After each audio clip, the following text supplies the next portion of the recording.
warahmatullahi wabarakatuh. Halo, apa kabar anak-anak? Pada pertemuan kali ini, kita akan membahas tentang unsur intrinsik dan ekstrinsik film Serdadu Kumbang. Nah, sebelum kita membahas dan menentukan unsur intrinsik dan ekstrinsik film Serdadu Kumbang, anak-anak harus menonton film tersebut terlebih dahulu ya. Baik, jika sudah menonton film Serdadu Kumbang, mari kita tentukan unsur intrinsik dan ekstrinsik film tersebut.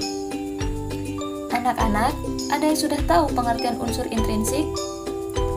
Unsur intrinsik merupakan unsur yang mempengaruhi cerita, di mana unsur tersebut berasal dari dalam cerita itu sendiri.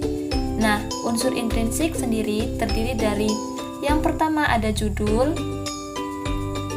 yang kedua ada tema, yang ketiga ada tokoh dan penokohan, yang keempat ada alur, yang kelima ada latar, yang keenam ada sudut pandang, dan yang terakhir ada amanat. Baik, karena kalian sudah mengetahui apa itu unsur intrinsik, sekarang mari kita mulai menentukan unsur intrinsik yang terkandung dalam film yang berjudul Serdadu Kumbang. Film ini menggambarkan tentang seorang anak yang meraih cita-citanya dengan semangat seperti seorang serdadu atau tentara. Film tersebut mengangkat tema tentang sejarah, pengetahuan, cita-cita, dan disiplin itu penting untuk masa depan. Selanjutnya yaitu tokoh dan penokohan. Tokoh adalah pelaku cerita, sedangkan penokohan adalah watak si pelaku. Tokoh dibagi menjadi dua, yaitu tokoh utama dan tokoh tambahan. Menurut kalian, siapakah tokoh utama dalam cerita tersebut? Ya, benar. Tokoh utama dalam cerita tersebut yaitu Amek.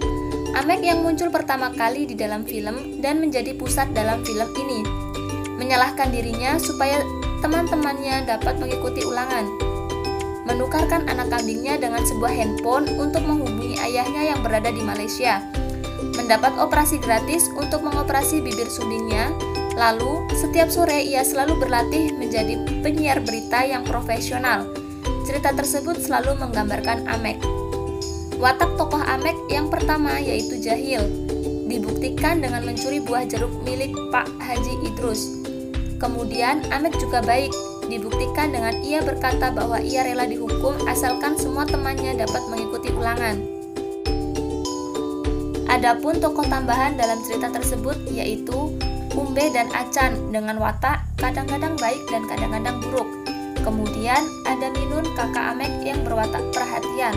Ia rela mengambil uang tabungannya untuk mengambil kuda milik adiknya, yaitu Smodeng.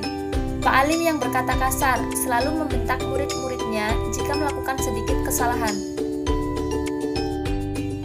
Bu Imbo yang sabar, selalu menasehati murid-muridnya jika berbuat nakal.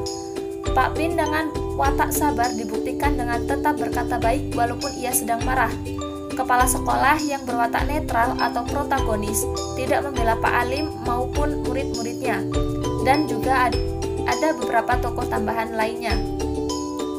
Baik, sekarang unsur intrinsik yang keempat yaitu alur. Alur yang digunakan pada film Serdadu Kumbang yaitu alur maju. Ini dibuktikan dengan awal film Amek bermain kumbang, lalu Amek bermain kuda dengan Umbe, kemudian dihukum dan dimarahi oleh guru karena terlambat masuk sekolah. Lalu sampai ke klimaks, yaitu semua murid SDN dan SMP Mantar tidak lulus ujian nasional. Dan penyelesaiannya yaitu dengan diluluskannya semua murid SDN dan SMP Mantar pada ujian nasional. Yang selanjutnya yaitu latar. Latar di sini dibagi menjadi latar tempat, latar waktu, dan latar suasana. Latar tempat dari cerita tersebut yaitu yang pertama rumah Amek. Dibuktikan ketika Amek menonton TV, kemudian sekolah, tempat Amek dan teman-temannya menuntut ilmu, dan yang ketiga yaitu di bawah pohon cita-cita, tempat Amek dan teman-temannya bermain. Adapun latar waktu cerita tersebut yaitu yang pertama, pagi hari ketika Amek masih tidur, siang hari ketika Amek mengikuti tanding kuda, sore hari ketika menunggu di rumah Bu Imbo, malam hari ketika Pak Pin, Amek, dan teman-temannya serta Bu Imbo berada di pohon cita-cita. Lalu ada latar suasana, yaitu yang pertama duka ketika Minun meninggal, senang ketika lulus ujian, dan bingung ketika Bu Imbo tidak ada di rumahnya. Adapun sudut pandang.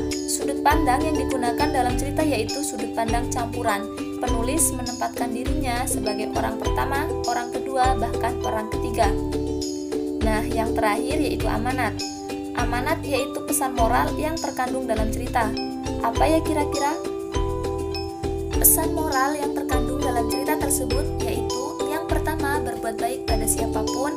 Yang kedua, belajarlah dengan giat demi cita-cita dan terus semangat dalam menggapainya.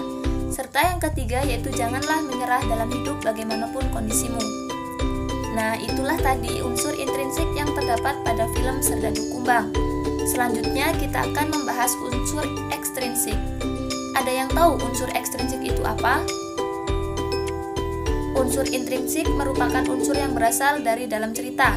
Maka, unsur ekstrinsik yaitu unsur yang berasal dari luar cerita.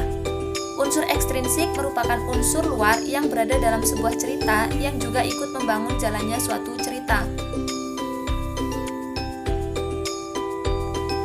Unsur ekstrinsik cerita Serdadu Kumbang yaitu yang pertama, aspek ekonomi, dibuktikan dengan Amek menukarkan seekor anak kambing dengan handphone. Yang kedua, aspek sosial, yaitu dibuktikan dengan Bu Imbo membantu orang-orang tua untuk membaca. Dan yang terakhir yaitu aspek moral, dibuktikan dengan Amek berkorban untuk teman-temannya agar dapat mengikuti ulangan. Nah, itu tadi pembelajaran yang dapat Ibu sampaikan mengenai unsur intrinsik dan ekstrinsik sebuah film yang berjudul Serdadu Kumbang. Ibu berharap kalian semua dapat menerapkan sifat baik Amek dan tokoh lainnya dalam membantu dan bersungguh-sungguh dalam menggapai cita-cita. Terus berusahalah menggapai cita-cita dengan semangat untuk membanggakan orang tua. Mungkin cukup sekian pembelajaran hari ini, kurang lebihnya mohon maaf dan kepada Allah saya mohon ampun. Wassalamualaikum warahmatullahi wabarakatuh. Terima kasih.